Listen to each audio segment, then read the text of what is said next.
In the previous section we looked at project information and the importance of that in terms of initially setting up a project like this one. You'll soon get used to the fact that it's very important that you always make sure you've got either your project start date or your project finish date defined before you do any significant amount of work on a new project.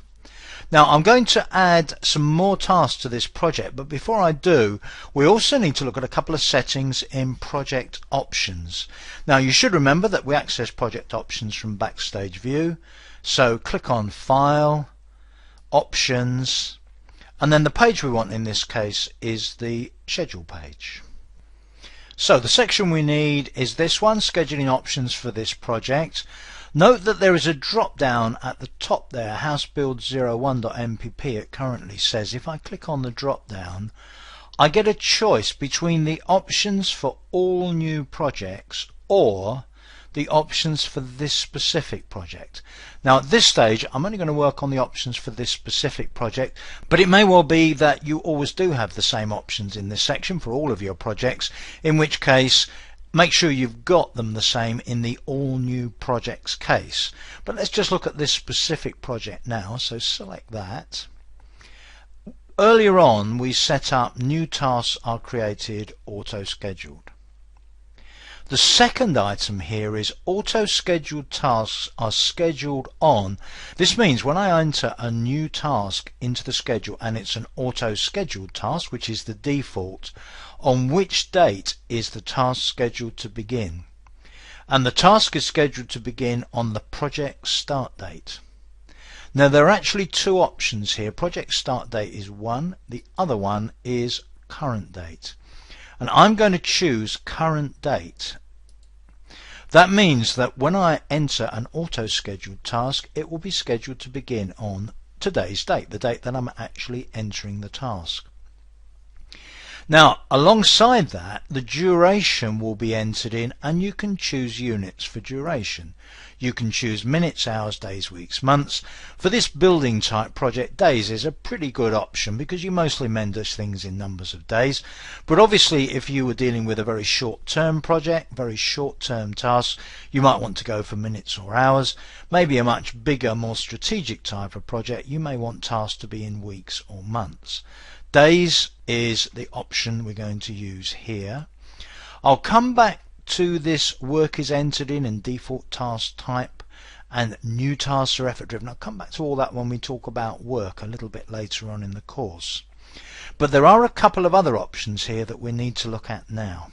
The pair of options we need to look at is this little pair on the right here. Show that scheduled tasks have estimated durations and new scheduled tasks have estimated durations. And this pair of options is what's caused the behavior we've seen so far, whereby whenever we insert a new task it has an estimated duration. It's estimated at 1 day. I quite like this option because it means that when a task is inserted there's a question mark on the duration that just reminds me that I need to put my own, hopefully more accurate and realistic estimate in there. And until I've put my proper estimate in there, that question mark just acts as a bit of a sort of aid memoir that I still need to put my estimate in. So I generally have both of those checked, and basically having checked that they're set, I'm now going to enter one or two more of the tasks for this project. So click on OK and away we go. So the next task is that one. Let's click away. Lay foundations. I'm going to allow 15 days for that. Okay. Now I can see a problem because I can't actually see that task. I'm currently looking at the first one, a 10-day task from early March. It doesn't actually show the end of March, so I'm going to use that zoom control that we looked at earlier on. At the right hand end of the status bar, if I click on the minus, it zooms out. Watch what happens when I click on the minus. I zoom out of the time frame. Let's use the slider to just slide along. Let's zoom out one more step. And now I can see the beginnings of my building project. And note that the new task, the lay foundation task, has actually been added with its start date today because I set the option of new task get a start date of current date. Now I don't necessarily need that gap that I've got now between my tasks, so let me just click on that date picker again and say that can start a week earlier. Now I'm then given this option from what's called the Planning Wizard in Project 2013, and what the Planning Wizard does as I work is to try to spot for me anything I may have missed. Now what it thinks has happened now is it's seen me put in a first task and a second task. The second task is starting just after the first task, and it's saying maybe these should be linked. Maybe you should be saying that that second task can start when the first one's finished. Now when it suspects that there could be a linkage between these two tasks, it gives me a choice. It says you can link them so that lay foundation will always follow prepare site, or you can move lay foundation without adding a link. Now for the moment I'm going to move them without adding a link. I'm just going to click on OK. We'll come to links a little bit later on, and now it's just moved that so that I haven't got that big gap between the two tasks. There is a gap, but it actually corresponds to the weekend. So let me put in the next task. Build walls, I'm going to say 10 days. Now note in this case that that's overlapping laying the foundations. Now we're clearly going to have to fix that later on, because generally speaking you're not going to be able to start on the walls until the foundations are set, but we'll worry about that little one a little bit later on. So I could carry on now and add the other two main tasks that I'm going to put in at this stage.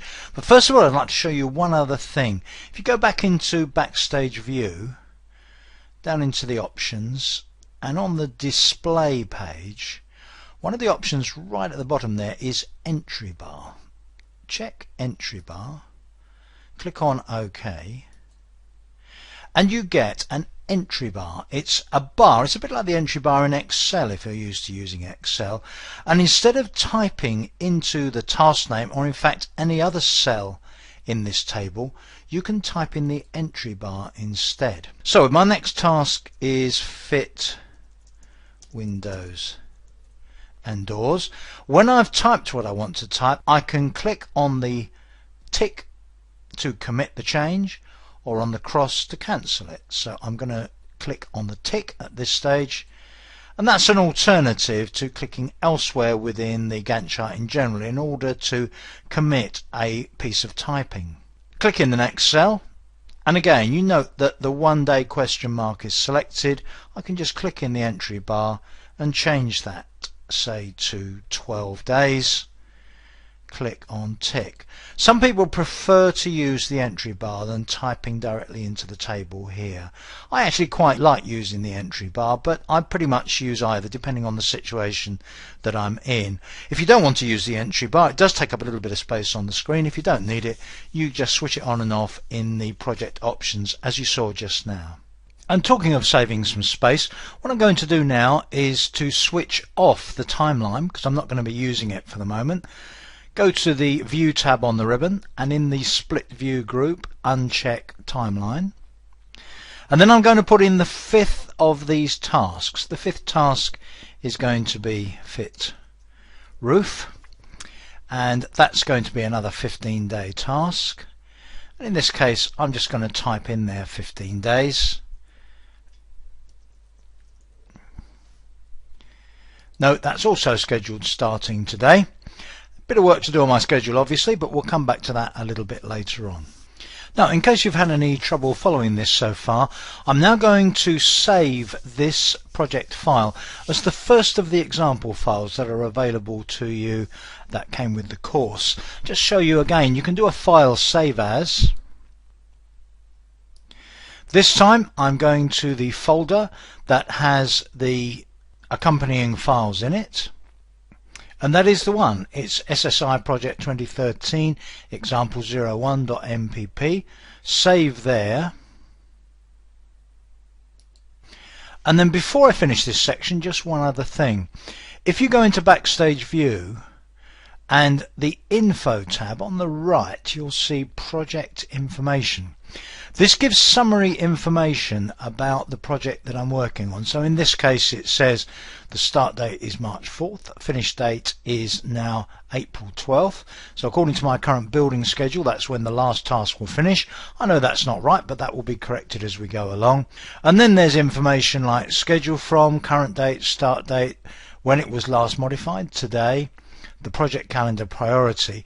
If I click on the arrow to the right of project information, I see that I have project statistics that we'll look at later, but I also have advanced properties.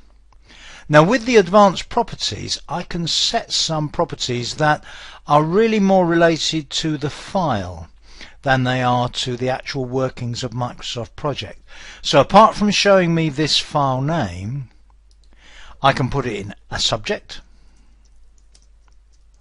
the author, and I suggest that as you work on your projects you put your own author name in there. Bear in mind that if you set up your project options with your author name anyway, it will appear in there by default. So when you've entered or reviewed any of these properties, click on OK, and then of course after you've finished changing any of those properties you need to go back and do another save. You can use the save button on the quick access toolbar. So that's the first of the sample files. If you open that now, you should get a project that's exactly where this one is. That's it for this section. I'll see you in the next one. Hi everyone, Simon here from Simon Says It. Thanks for watching this video. If you're looking to become an effective project manager and you need training for MS Project 2013, you can get 19 hours of training offered by Simon Says It. That includes beginner and advanced training for Microsoft Project 2013. For a limited time only, you can get both of those courses for only $17. So go right now and check the About section below this video with the details. If this is your first time here, I'd love for you to subscribe. Every Tuesday, Wednesday, and Thursday, new videos are uploaded to our YouTube channel. Just click on the subscribe button right over there. I'll see you next week with additional videos.